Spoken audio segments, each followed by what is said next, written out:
An elderly grandfather, dismissed and humiliated by his own family who see him as a burden, discovers that decades of quiet sacrifice and hidden generosity have led to an unexpected inheritance that will change everything.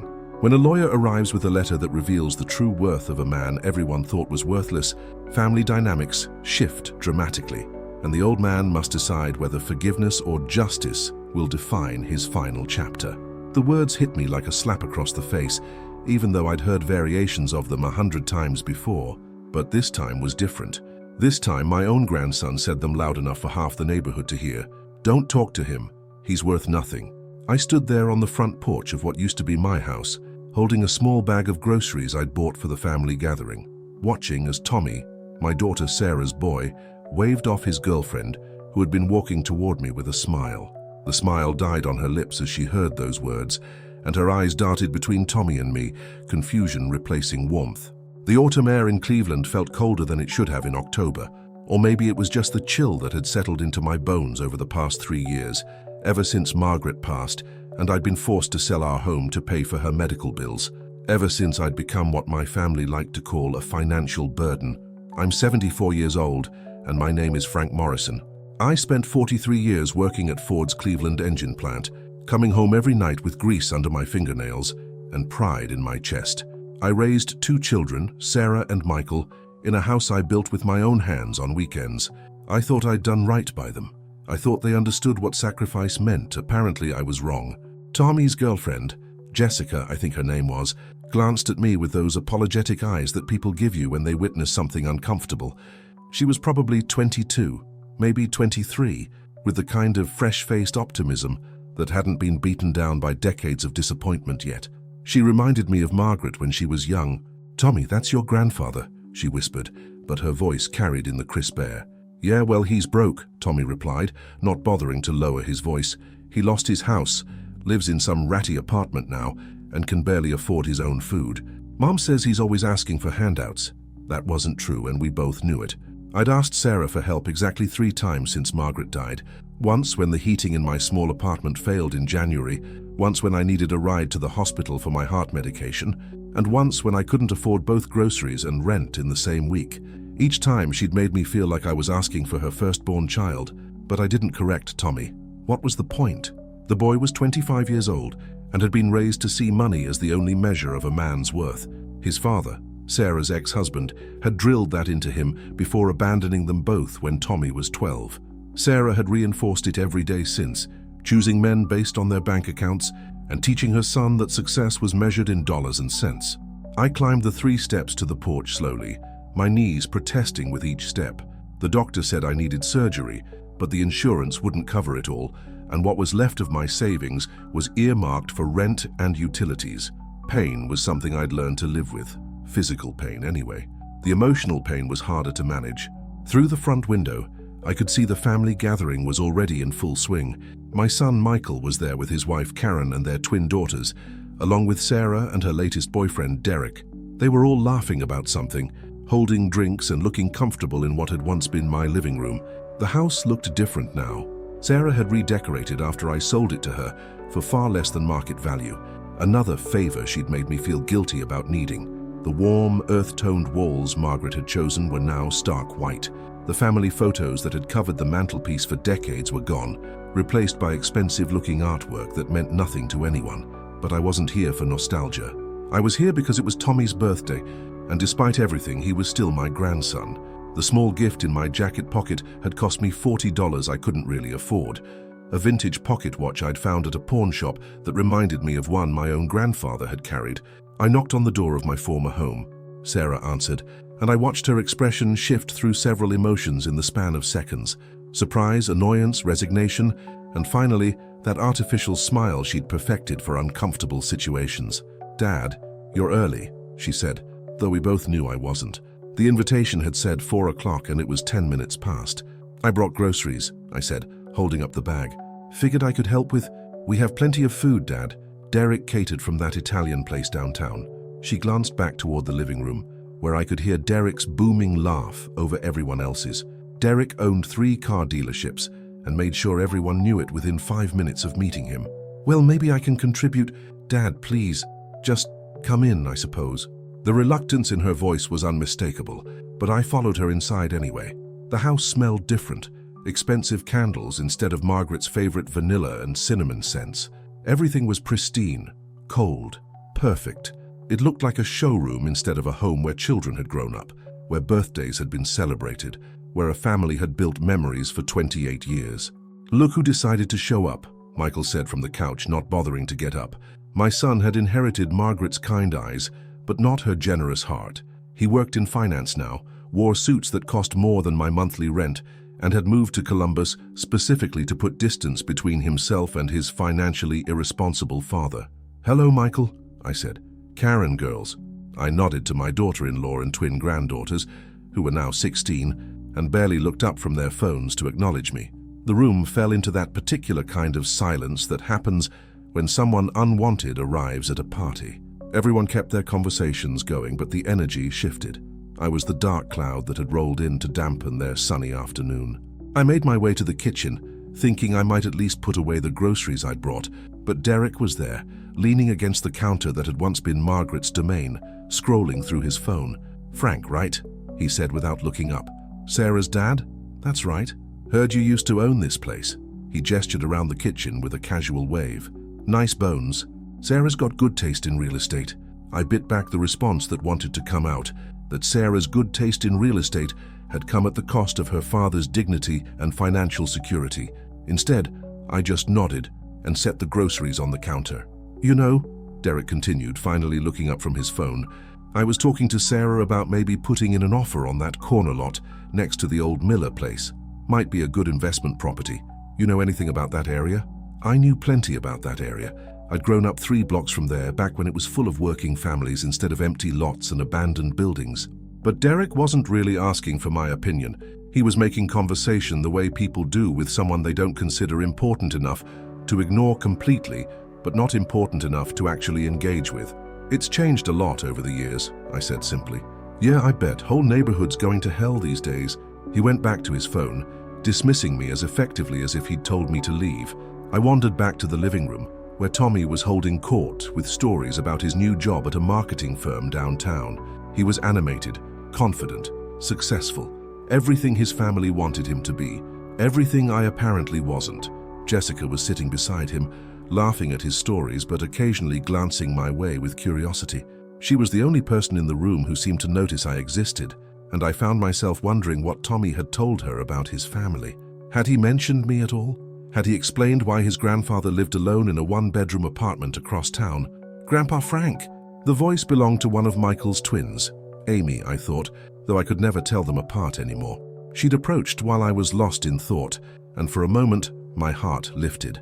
At least one of my grandchildren was happy to see me. "Hello, sweetheart," I said, managing a genuine smile for the first time since I'd arrived. "Mom said to ask if you want something to drink. We have beer, wine, soda." She listed the options dutifully, like she was reciting a menu. "Water would be fine, thank you." She nodded and skipped back toward the kitchen, ponytails bouncing. At least the twins still treated me like family, even if their parents had taught them to see me as the poor relative who showed up to events uninvited. I found a seat in the corner armchair, my old chair, though it had been reupholstered in some expensive fabric that scratched against my skin, and tried to make myself invisible. The conversations flowed around me, about careers and vacations and purchases I couldn't afford to make. Every now and then, someone would include me with a polite question or comment, but it felt obligatory, like they were checking boxes on some social etiquette list. The worst part wasn't being ignored or dismissed. The worst part was knowing that it hadn't always been this way. There was a time when I was the center of these gatherings, when my children looked forward to seeing me, when my grandchildren climbed into my lap to hear stories about the old days. There was a time when I was Frank Morrison, respected father and grandfather, not Frank Morrison, the financial burden. But that was before Margaret's cancer, before the medical bills that insurance wouldn't cover, before I'd spent every penny I had and mortgaged everything I owned to buy her 6 more months of life, before I'd learned that in America, love isn't enough to save someone. You need money too, and when you run out of money, you run out of options. After Margaret died, I discovered that everything I thought I'd built, the security, the respect, the place in my family, was contingent on having a house and a bank account and the ability to pick up the check at dinner. Without those things, I became someone to be tolerated rather than welcomed, someone whose presence reminded them of everything they feared about growing old in a country that measures human worth by net worth. Amy returned with my water, and I thanked her with another smile. She was a good kid, they all were, really. They'd just been taught that poverty was a moral failing, that if I'd been smarter or worked harder or made better choices, I wouldn't be sitting in the corner of my former living room, sipping water while everyone else drank wine that cost more than I spent on food in a week. As the afternoon wore on, I realized I was waiting for something, some moment of connection, some acknowledgement that I belonged here, some sign that my family still saw me as more than an inconvenient reminder of their own mortality. But that moment never came. Instead, I sat in my corner, watching my children and grandchildren celebrate life without me, counting the minutes until I could politely excuse myself and return to my small apartment, where at least the loneliness was honest. The birthday cake came out at 5:30, an elaborate 3-layer creation from some upscale bakery that probably cost more than I spent on groceries in a month. Everyone gathered around the dining room table, my old dining room table, the one Margaret and I had bought for our 10th wedding anniversary, while Sarah lit 25 candles. I hung back near the doorway, watching as Tommy made a big show of thinking about his wish before blowing out the candles. Everyone cheered and clapped. Phones came out to capture the moment, and I found myself remembering Tommy's 5th birthday, when Margaret had made him a Batman cake from scratch, and he'd been so excited he'd nearly fallen off his chair trying to blow out the candles. That little boy was gone now, replaced by this confident young man who spoke casually about his salary and his new car lease and his plans to move to a better apartment in a trendier neighborhood. Progress, Sarah would call it. Success. The American dream, realized. But standing there watching him, I couldn't help but wonder when exactly he'd stopped being my grandson and started being a stranger who happened to share my DNA. "Frank, you want some cake?" Karen asked, more out of politeness than genuine interest. She was cutting generous slices for everyone else, while keeping one eye on her daughters, who were documenting everything on their phones. "Sure, thank you," I said, though my appetite had disappeared somewhere around the time Tommy had announced to the room that his new job came with a signing bonus bigger than most people's annual salary. I took my small slice, noticeably smaller than everyone else's, I noticed, and retreated back to my corner chair. The cake was good, I had to admit. Rich chocolate with some kind of fancy filling that melted on my tongue. Margaret would have loved it. She'd always had a sweet tooth. "So, Dad," Sarah said, settling into the chair across from me with her own slice, "how are things at the apartment complex? Any problems with the neighbors?" It was the kind of question designed to sound caring while actually being anything but. Sarah knew exactly how things were at my apartment complex. She'd driven me there exactly once, the day I'd moved in, and I'd seen her face as we'd pulled up to the building, the look of barely concealed horror, the way she'd hurried through helping me carry boxes, the relief in her voice when she'd said goodbye. "It's fine," I said, because what else was there to say? That Mrs. Chen next door played her television too loud because she was going deaf and couldn't afford hearing aids, that the teenager downstairs dealt drugs out of his apartment and kept strange hours, that the heat barely worked and the landlord ignored repair requests unless they involved something that might actually kill someone. "That's good," Sarah said, not really listening. Her attention was already drifting back to the party, to Derek's animated story about some business deal he'd just closed. I ate my cake in silence, watching my family celebrate around me. Tommy was opening presents now, expensive gifts that made my $40 pocket watch feel pathetic by comparison. Michael had given him a weekend trip to New York. Karen had contributed a designer watch that probably cost more than my rent. Sarah's gift was a down payment on a better apartment security deposit. When Tommy got to my gift, I felt the familiar knot of anxiety in my stomach. He unwrapped it carefully, his expression shifting from expectation to confusion as he held up the vintage pocket watch. "It's... Hold," he said, turning it over in his hands. "It belonged to my grandfather," I lied. It hadn't, but I wanted to give it some significance, some meaning that might make it worthy of his attention. He carried it for 40 years. Tommy nodded politely and set it aside with the wrapping paper. "Thanks, Grandpa," but I could see it in his eyes. The disappointment, the barely concealed disdain for this cheap, meaningless gift from his worthless grandfather. Jessica picked up the watch, examining it with what seemed like genuine interest, but Tommy was already moving on to the next present. The knot in my stomach tightened. After the presents came the stories, family memories shared over coffee and leftover cake. but they were careful stories, edited versions of the past that somehow managed to exclude me entirely. They talked about family vacations I'd paid for without mentioning my contribution. They reminisced about childhood memories that had taken place in the house I'd provided, without acknowledging that I'd worked double shifts to afford those moments. It was like watching my own life being rewritten in real time, with me cast as a minor character instead of the man who'd made most of it possible. "Remember when Dad taught Tommy to ride his bike?" Michael said at one point, and for a moment I perked up, thinking finally someone would acknowledge one of my contributions. But the story that followed wasn't about me at all. It was about Sarah's ex-husband, Tommy's father, who'd apparently taught him to ride when Tommy was 7. I remembered that day differently. I remembered being the one running alongside the bike, holding the seat, encouraging Tommy to pedal faster, but apparently that memory belonged to someone else now. I didn't correct him. What was the point? The afternoon stretched on, and I found myself checking my watch more frequently. Not because I had anywhere important to be. My evening plans consisted of a frozen dinner and whatever was on television, but because the weight of being unwanted was becoming harder to bear with each passing minute. Around 7 o'clock, I finally stood up from my chair, my knees protesting after sitting in the same position for too long. "I should probably get going," I announced to the room in general. The response was a chorus of polite protests that fooled no one. "Oh, you don't have to leave yet, Dad. The evening's still young, Frank. Stay for coffee." But there was relief in their voices, the kind of relief that comes when an uncomfortable situation is about to resolve itself. Tommy was the only one who didn't bother with false politeness. He was deep in conversation with Derek about investment strategies, his voice animated and eager as he soaked up advice from someone he clearly saw as successful and important, someone worth listening to, unlike his grandfather. I made my rounds, giving awkward hugs and accepting promises to get together soon that we all knew were lies. Jessica surprised me by giving me a genuine hug, her arms lingering around my shoulders for an extra moment. "It was nice meeting you, Mr. Morrison," she said quietly. "Tommy's lucky to have such a caring grandfather." I wanted to tell her that Tommy didn't seem to feel particularly lucky, but instead I just thanked her and told her to take care of herself. She seemed like a good kid. I hoped Tommy wouldn't ruin her the way this family had a tendency to ruin good people. Sarah walked me to the door, going through the motions of being a dutiful daughter. "Thanks for coming, Dad. Tommy appreciated it, I'm sure." We both knew Tommy hadn't appreciated anything about my presence, but I nodded anyway. "Drive carefully," she said, though she knew I'd taken the bus. My old pickup truck had died 6 months ago, and I couldn't afford to replace it.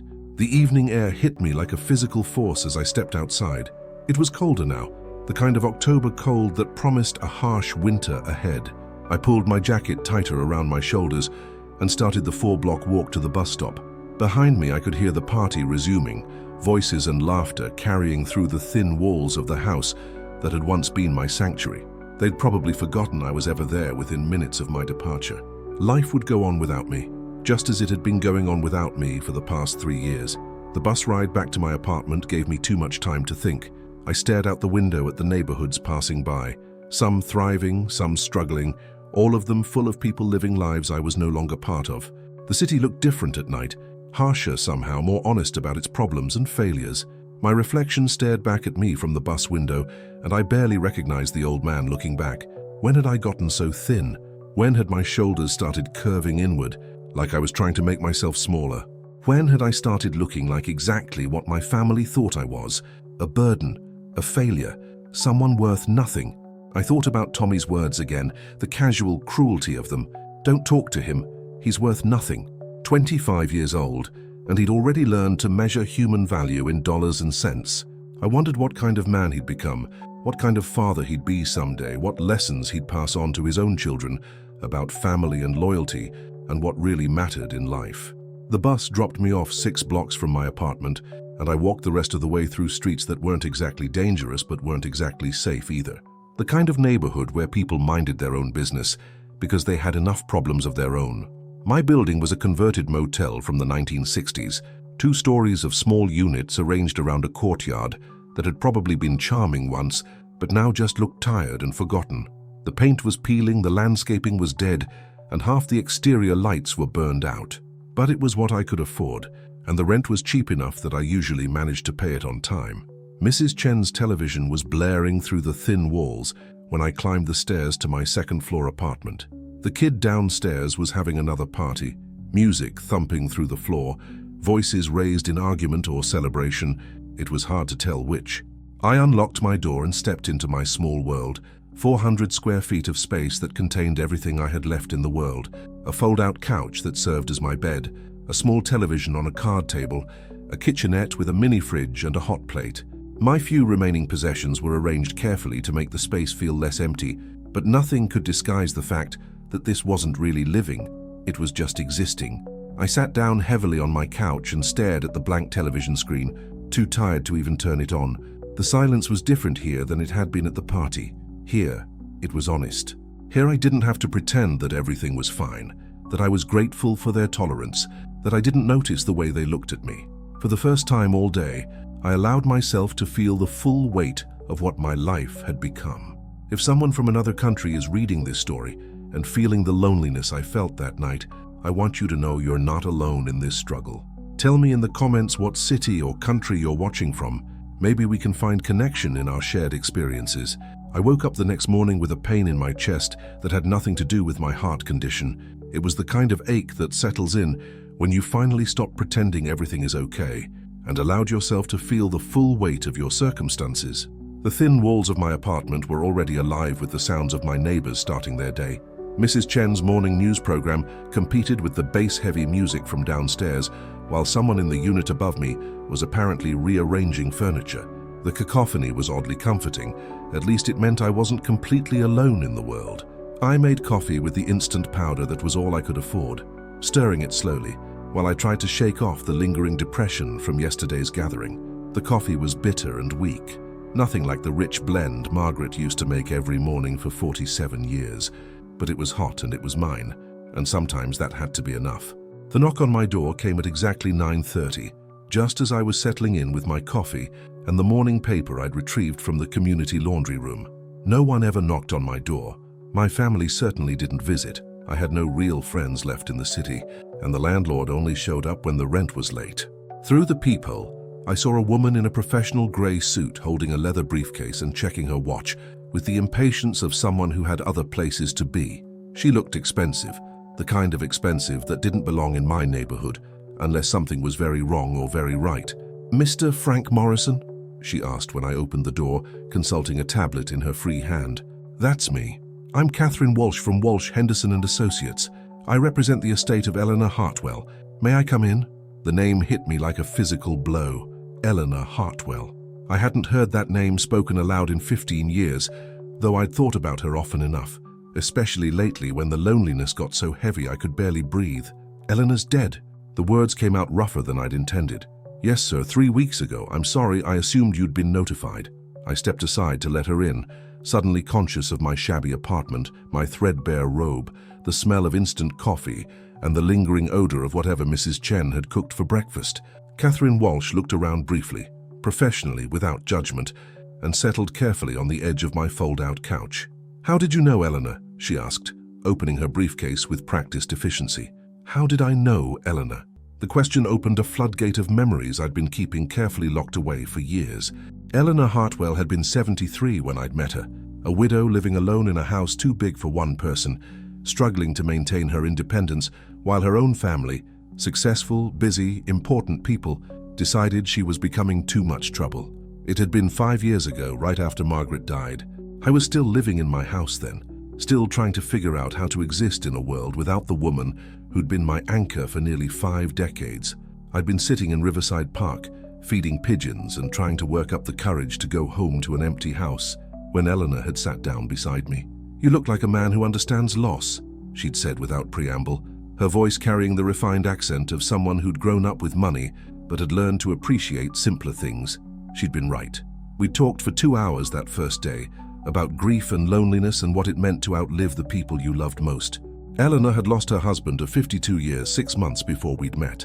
Her children lived across the country, successful and busy with their own lives, visiting twice a year out of obligation rather than love.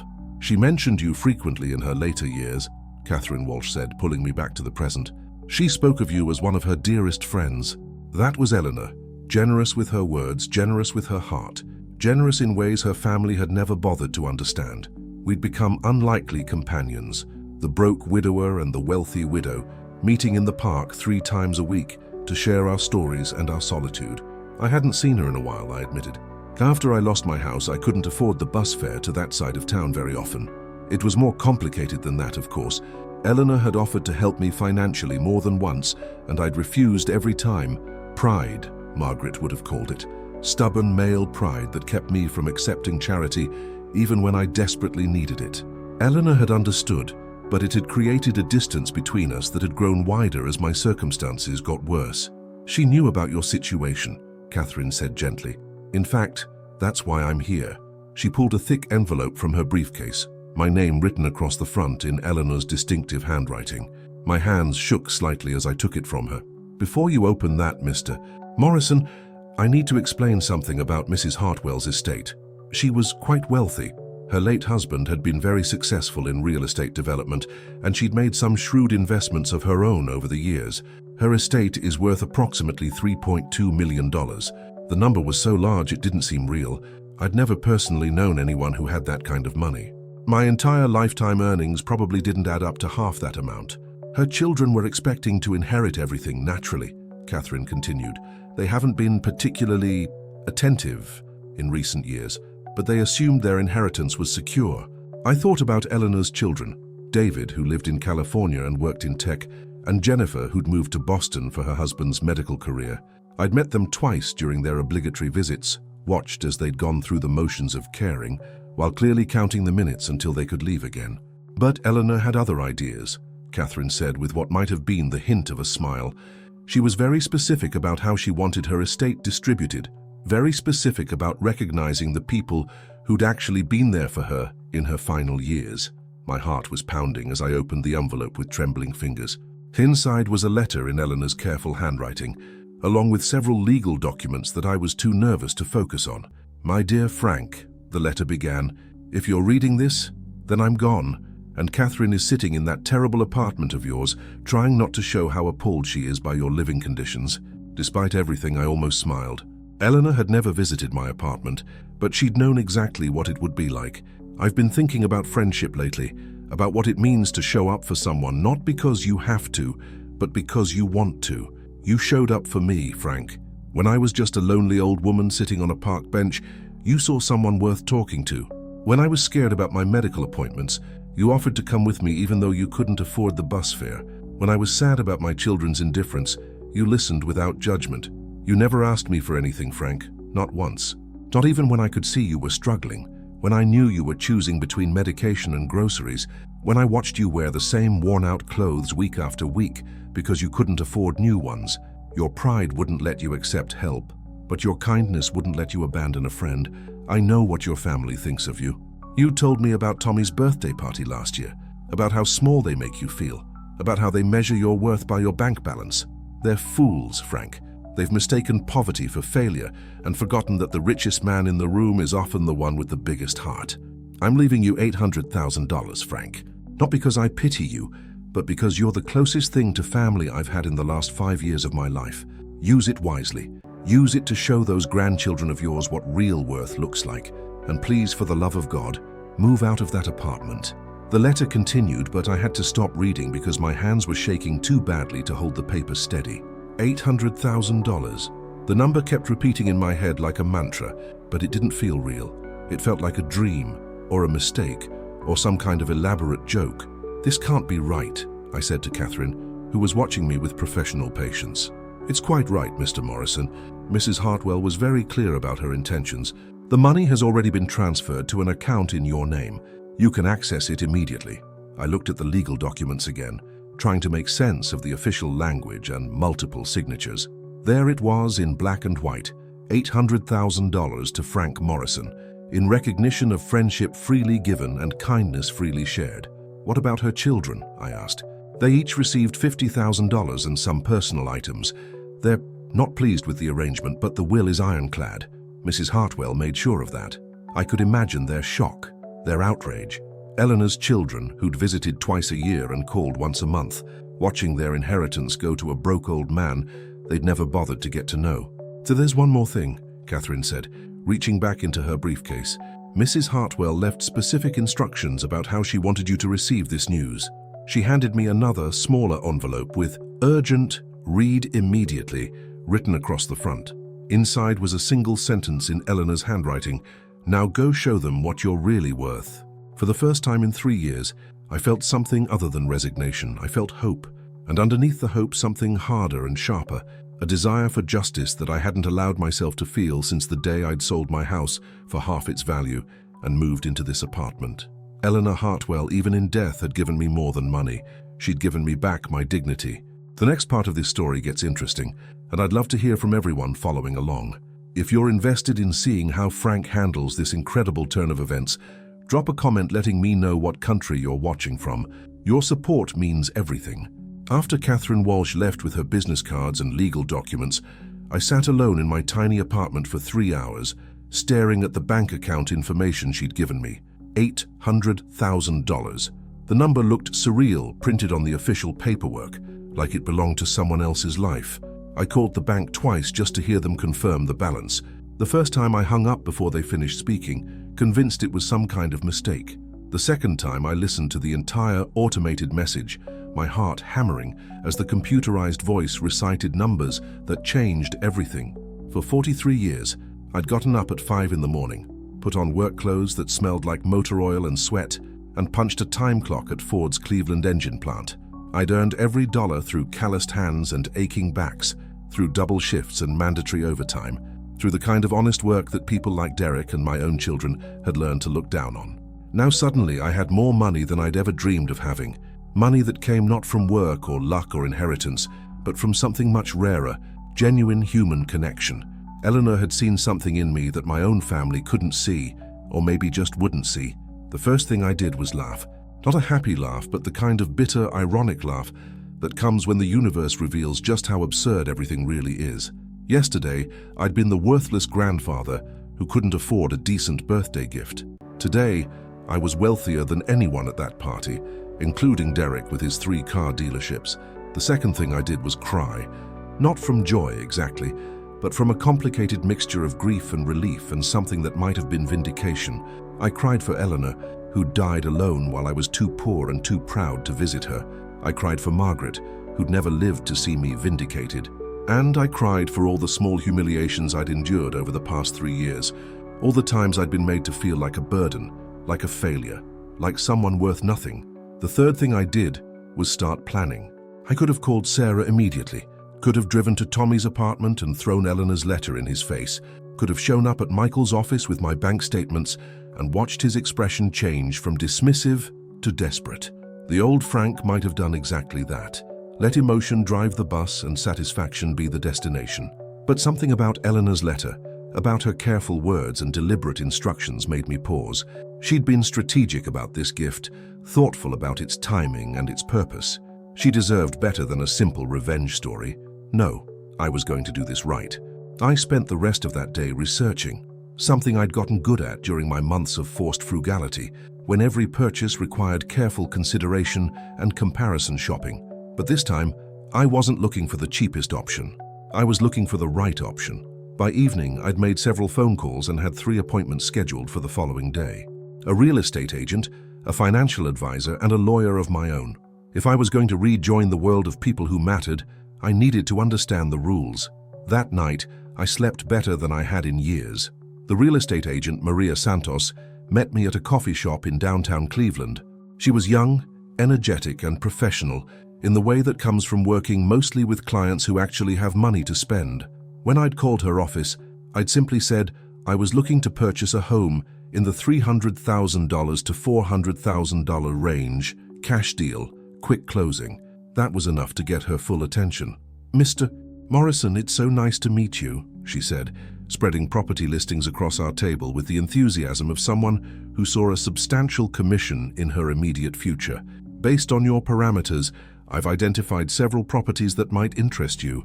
I looked through the listings carefully, remembering Margaret's voice as she described her dream house during our early years of marriage.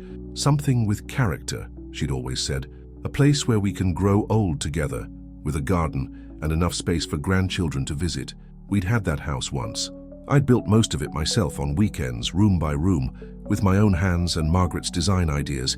Sarah lived there now, having bought it from me for $150,000 when it was worth at least $250,000. Family discount, she'd called it, making it sound like she was doing me a favor. "This one," I said, pointing to a listing that made Maria's eyes light up. It was a beautiful colonial in Shaker Heights. 4 bedrooms, 3 bathrooms, a 2-car garage, and a backyard that Margaret would have loved. The asking price was $385,000. "Excellent choice," Maria said. "The owners are motivated sellers, and with a cash offer I think we can close within 2 weeks." "I want to make an offer today," I said. "Full asking price, no contingencies." Maria's smile widened. "I'll call the listing agent immediately." The financial advisor, Robert Chen, was Mrs. Chen's nephew. A coincidence that amused me given how thin the walls were in my current building. He was sharp, conservative, and refreshingly honest about the responsibilities that came with sudden wealth. "The first rule of unexpected money," he told me over lunch at a restaurant I hadn't been able to afford to enter in 3 years, "is to assume it has to last forever. You're 74 years old, Mr. Morrison. This money needs to support you for potentially 20 or 30 more years." We talked about conservative investments, about keeping enough liquid for emergencies, about the tax implications of large purchases. Robert recommended keeping $200,000 easily accessible, investing $400,000 in a diversified portfolio, and using the remaining $200,000 for immediate needs. The house, a reliable car, and what he diplomatically called lifestyle improvements. "What about gifts to family?" I asked, curious about his professional opinion. Robert studied me carefully. "That depends on your family and on your goals. Money changes relationships, Mr. Morrison. Sometimes for the better, sometimes not. I'd recommend waiting at least 6 months before making any major gifts. Let the dust settle. See how people react to your changed circumstances." The lawyer, Jennifer Park, was recommended by Robert. She was older, experienced, and had the kind of calm competence that comes from handling delicate family situations for decades. "So you want to ensure your assets are protected," she said, reviewing the notes I'd provided about my family situation, "but you also want to maintain some flexibility in how you choose to distribute your wealth." "That's right. And you're concerned about family members who might suddenly become very interested in your well-being." I nodded. Jennifer had clearly seen this story before. "I recommend a trust structure," she said. "It protects your assets from potential creditors, gives you complete control over distributions during your lifetime, and allows you to change beneficiaries if circumstances warrant. We can also include some interesting provisions for family members who might need to demonstrate genuine care and respect before receiving any inheritance." "What kind of provisions?" Jennifer smiled. "We'll get creative. The law allows for quite a bit of flexibility when it comes to rewarding good behavior and discouraging bad behavior." By the end of the week, everything was in motion. The house purchase was approved, the financial accounts were established, and the legal documents were being prepared. I'd also bought a car. Nothing flashy, just a reliable Honda that would start every morning and had enough room for groceries and occasional passengers. But I wasn't ready to reveal any of this yet. I was still living in my apartment, still taking the bus, still playing the role of the poor grandfather who couldn't afford birthday gifts. The waiting was delicious. Sarah called on Friday afternoon, her voice carrying that particular tone she used when she was about to ask for something, but wanted to sound casual about it. "Hi, Dad. How are you doing?" "Fine, sweetheart. How are things with you?" "Oh, busy with work. Derek's been talking about taking a vacation, maybe somewhere warm for Christmas. Florida, or maybe the Caribbean." She was leading up to something, I could hear it in her voice. "That sounds nice," I said. "Yeah, well, we'll see. Money's a little tight right now with the house payments and everything." A pause. "Actually, Dad, I was wondering, do you think you could help us out with a small loan, just a few $1,000s, maybe $5,000? Derek's sure his bonus will come through in January, and we could pay you back then." $5,000. 2 weeks ago, that amount would have represented months of rent, an impossible sum that would have required me to choose between housing and food. Now, it was less than what I'd spent on lunch with my financial advisor. "I don't think that's going to be possible, Sarah," I said, keeping my voice steady. "Money's pretty tight for me too, you know." The silence on the other end was brief, but telling. "Right, of course. I just thought, never mind, forget I asked." "Is everything okay?" I asked, genuinely concerned despite everything. "Everything's fine, Dad. We'll figure it out. We always do." After she hung up, I sat in my apartment thinking about that conversation. Sarah was struggling financially, asking her broke father for help with money she knew he didn't have. The irony was so perfect it was almost beautiful, but what struck me most was something else entirely. For the first time in 3 years, someone in my family had called me asking for help instead of finding excuses to avoid me. It wasn't love or respect that had motivated the call, but it was contact. It was acknowledgement that I existed, that I might have value after all, even if they had the reasoning completely backward. I was beginning to understand what Eleanor had meant about showing them what I was really worth. It wasn't just about the money. It was about dignity, about respect, about the difference between being valued and being dismissed. Soon, very soon, my family was going to learn that difference firsthand. What comes next in this story will surprise you. The real test of character happens when people discover Frank's new situation. If you're enjoying this journey of unexpected redemption, let me know in the comments what corner of the world you're following from. The moving day was perfectly orchestrated. I'd planned it for a Tuesday morning, when I knew Sarah would be at work and Derek would be at one of his dealerships. The moving company arrived at 8 a.m. sharp, 3 professional movers with a truck large enough to handle the furniture I'd bought for my new house. Not that there was much to move from the apartment. My few possessions fit into 4 boxes, a sad testament to how far I'd fallen over the past 3 years. But I'd been shopping, carefully and deliberately, choosing pieces that Margaret would have loved. A solid oak dining table, a leather recliner that didn't fold out into a bed, real bedroom furniture instead of the air mattress I'd been sleeping on. Mrs. Chen watched through her window as the movers carried my boxes downstairs. I knocked on her door to say goodbye, and she shuffled out in her slippers, looking confused. "You moving?" she asked in her broken English, gesturing toward the truck. "Yes, Mrs. Chen, I found a better place." She nodded, studying my face with the sharp intelligence that her hearing loss often disguised. "You look different, happy different." She was right. I did feel different. For the first time in years, I was moving towards something instead of running away from loss. The house in Shaker Heights was everything the photos had promised, and more. Built in 1963, it had the kind of solid construction and thoughtful details that modern homes often lacked. Hardwood floors throughout, crown molding, a fireplace that actually worked, and windows that let in streams of golden morning light. But what really sold me was the kitchen, large enough for a family, with an island where grandchildren could sit and talk while someone, maybe me, cooked real meals instead of heating up frozen dinners. Margaret would have spent hours in that kitchen, humming while she baked cookies and planned holiday dinners. Standing in the empty house that Tuesday morning, I could almost hear her voice. "It's perfect, Frank. It's exactly what we always wanted." The movers finished by noon, and I spent the afternoon arranging furniture and trying to make the house feel like home. It was strange having so much space after 3 years in 400 square feet. Strange but wonderful. I didn't tell anyone about the move, not yet. Part of me was still processing the magnitude of what had happened. Eleanor's gift hadn't just changed my financial situation, it had given me back my agency, my ability to make choices instead of simply reacting to circumstances. For 3 years I'd been drifting, accepting whatever scraps of dignity my family was willing to throw my way. Now, suddenly, I was in control again. The call came on Thursday afternoon. I was in my new garden, pulling weeds and planning where to plant the tomatoes Margaret had always insisted on growing. The house came with a landline, an old-fashioned rotary phone in the kitchen that I'd decided to keep for sentimental reasons. "Dad, where are you?" Sarah's voice was sharp with anxiety. "I went by your apartment, and the landlord said you moved out. Where did you go?" I paused, garden gloves dirty with soil, and considered my options. I could tell her the truth. I could lie. I could hang up and let her worry for a few more days. All 3 possibilities had their appeal. "I'm fine, Sarah. I just found a better living situation." "What does that mean? Are you living with someone? Are you in some kind of assisted living facility?" "Dad, you can't just disappear without telling anyone." The concern in her voice was real, which surprised me. It had been so long since anyone in my family had worried about my well-being that I'd almost forgotten what it sounded like.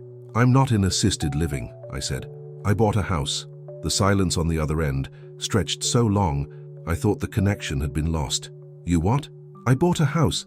A nice one, actually. 4 bedrooms, 3 bathrooms, beautiful kitchen." "Dad, that's impossible. You don't have that kind of money. You couldn't even afford to fix your truck." "Things change, sweetheart." Another long pause. "What things? Did you take out some kind of loan?" "Because, Dad, at your age, that's incredibly irresponsible. You could lose everything if you can't make the payments." I almost laughed.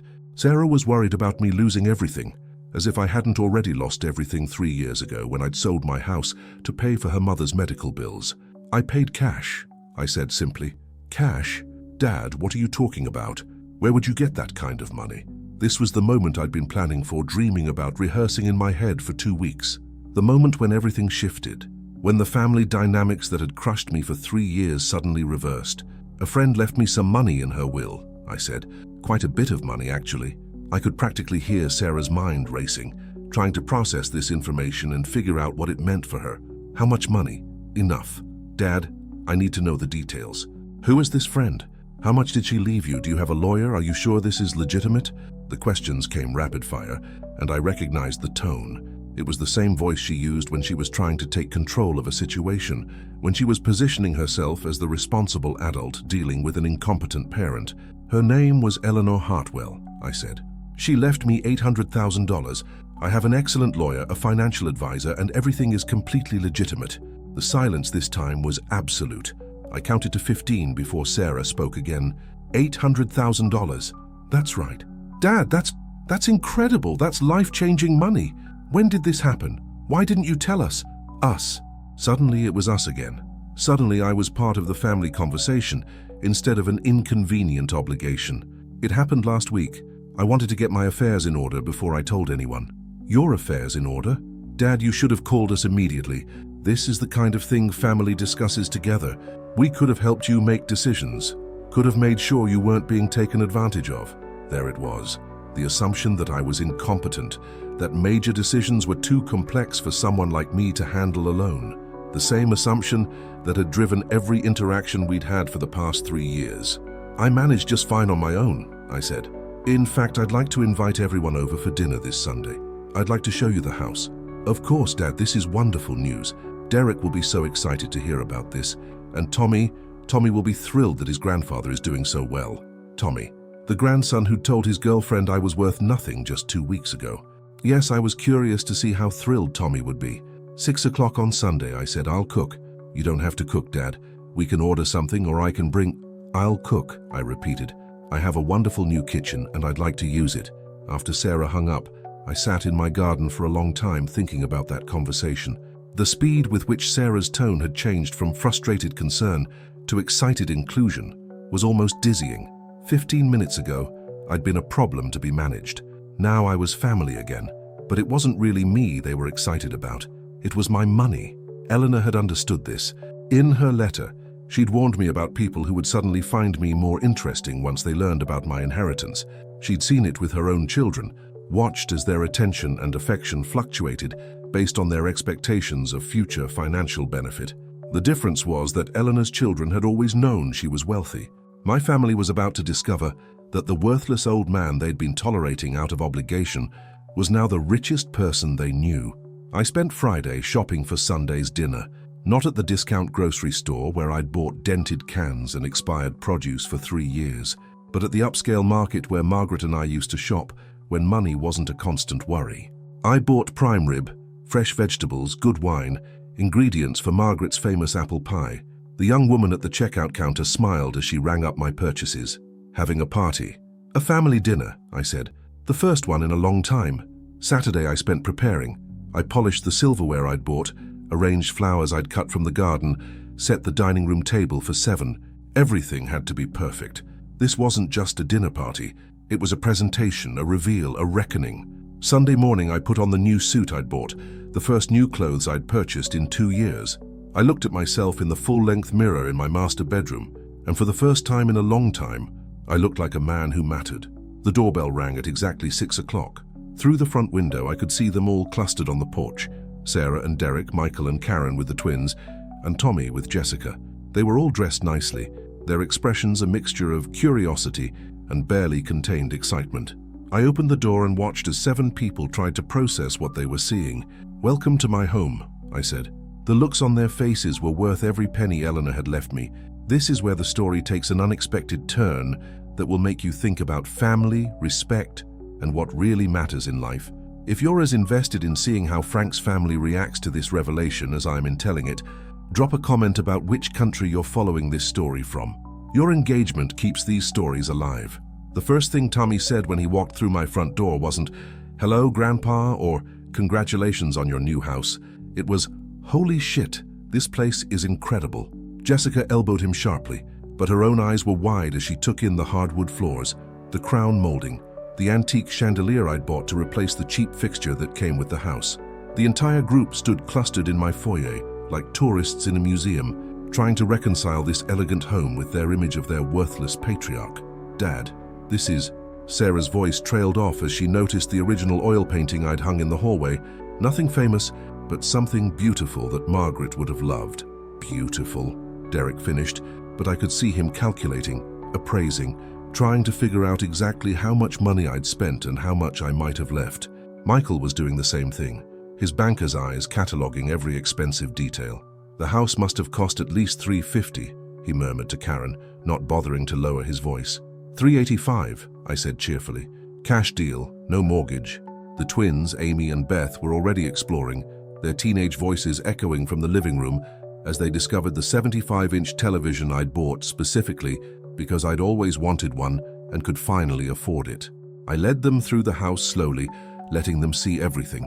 The master bedroom with its king-size bed and walk-in closet, the guest bedrooms that could accommodate visiting family, if any family ever proved worth accommodating, the kitchen with its granite countertops and professional-grade appliances.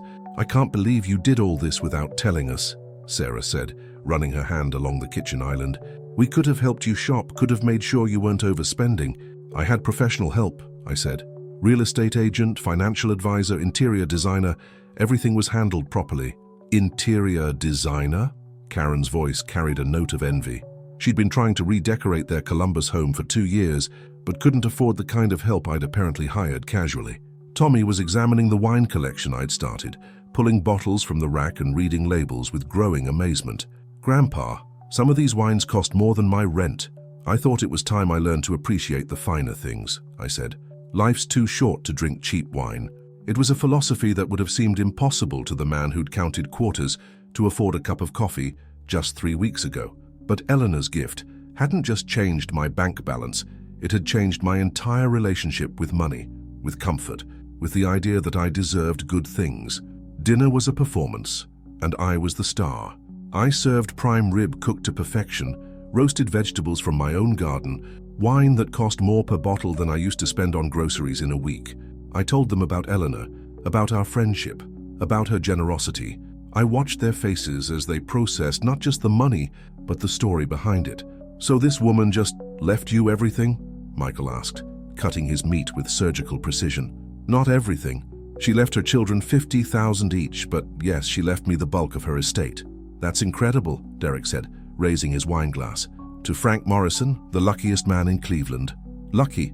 That was one way to look at it, I supposed, though Eleanor would have said luck had nothing to do with it.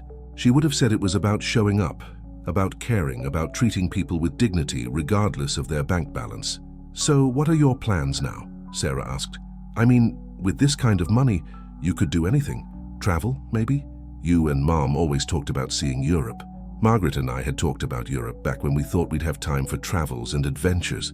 Back before cancer bills and medical bankruptcies taught us that dreams were luxuries we couldn't afford. "I'm still figuring that out," I said. "For now, I'm just enjoying having a real home again." "You could buy a vacation place," Tommy suggested, his earlier dismissiveness replaced by eager interest. "Maybe something in Florida, or out west." "Maybe," I said non-committally. The conversation continued through dessert, Margaret's apple pie recipe, which I'd practiced until I got it right. They asked about investments, about financial planning, about my lawyer and my accountant. Every question was framed as concern for my well-being, but I could hear the real questions underneath. How much do you have? How long will it last? What are you planning to do with it? No one asked how I was feeling. No one asked if I was lonely or if I missed having family around, or if 3 years of poverty and isolation had damaged me in ways that money couldn't fix. They were interested in my wealth, not my wellness. But the most telling moment came when we were clearing dishes. Tommy was helping me load the dishwasher, a helpful gesture that would have been unthinkable 2 weeks ago, when he said casually, "You know, Grandpa, I've been thinking about proposing to Jessica."